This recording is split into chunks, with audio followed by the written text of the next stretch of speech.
लोकशाहीचं रक्षण करणं माझी चूक आहे. लोकशाहीचा गळा घोटण्याचं काम बिलकुल करू नका. 100 पोलिसांनी आम्हाला अडवलं.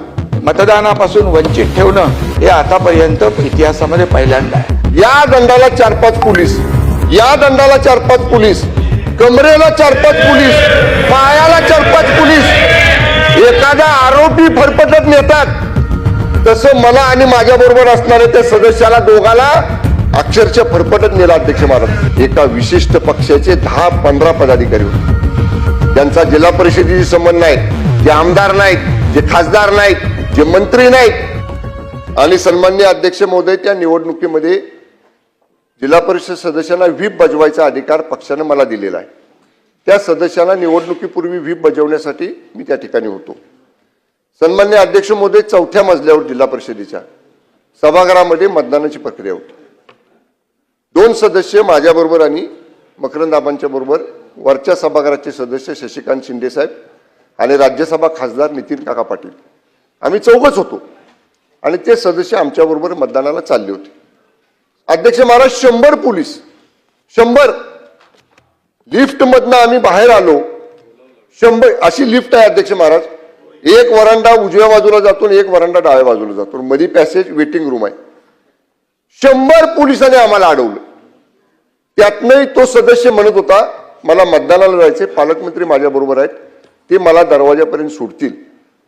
अध्यक्ष महाराज, ते मेटल डिटेक्टर जे आहे, जिथनं आपण तपासणी करून आत जातो, त्याच्या एक 5 फुटापर्यंत आम्ही जवळ गेलो. अध्यक्ष महाराज, मी आपल्याला जबाबदारीनं सांगतो, या दंडाला 4-5 पोलीस, या दंडाला 4-5 पोलीस, कमरेला 4-5 पोलीस, पायाला 4-5 पोलीस, एखादा आरोपी फरफटत नेतात.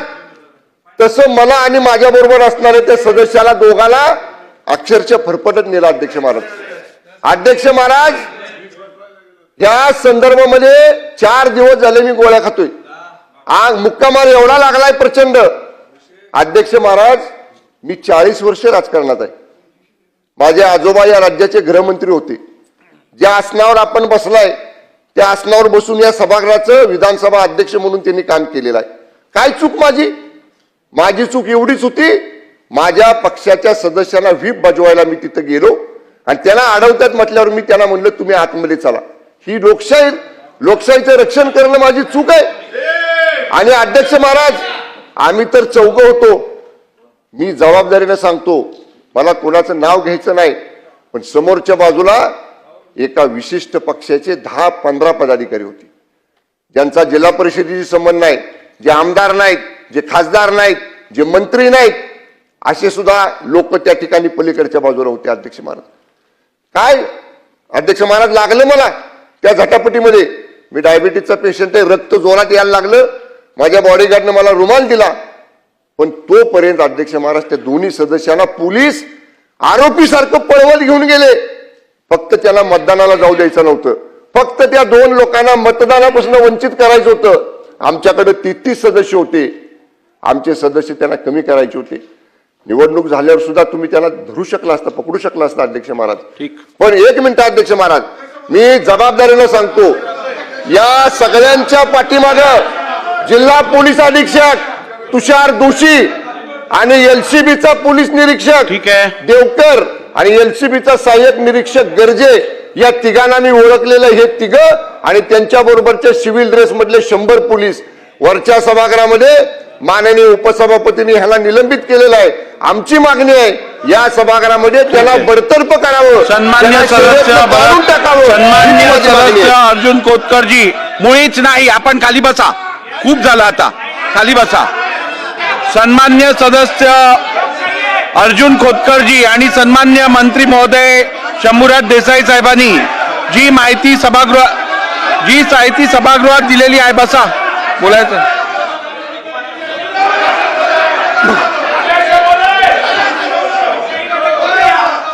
अध्यक्ष महोदय,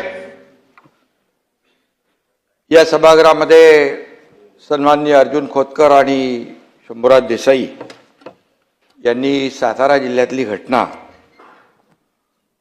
जिल्हा परिषदेच्या निवडणुकीच्या अनुषंगाने या ठिकाणी जी आपल्या समोर मांडलेली आहे त्याचा मी देखील साक्षीदार आहे. कारण ही निवडणूक प्रक्रिया जेव्हा सुरू झाली नव्हे, जेव्हा याची तारीख जाहीर झाली त्यावेळेस मला शंभूराज देसाई यांनी फोन केला होता. मकरंद पाटील पण तिकडे होते आणि ते म्हणाले की 2 मतदार जे आहेत त्या मतदारांवर कधी काळातला पूर्वीचा 5-10 वर्षाचा कुठला गुन्हा काल 1 दिवस आधी दाखल केलेला आहे आणि यांना अरेस्ट करणार आहे. तर मी पोलीस अधीक्षक तुषार दोशी यांना फोन केला. मी म्हणालो काय प्रकार आहे? तर म्हणाले गुन्हा दाखल झालेला आहे, पण त्याच्यावर कारवाई आपण नंतर करू. मी त्यांना एकच सांगितलं की उद्या मतदान आहे, मतदानापासून कुणालाही वंचित ठेवता येत नाही. उलट कोर्ट देखील ऑर्डर करतं की मतदानाला पाठवा म्हणून. तर अशा परिस्थितीमध्ये जेलमधूनही येतात मतदान करायला. तर अशा परिस्थितीमध्ये कुठल्याही परिस्थितीमध्ये मतदानापासून त्यांना आपण वंचित ठेवू नका, ठेवता येणार नाही.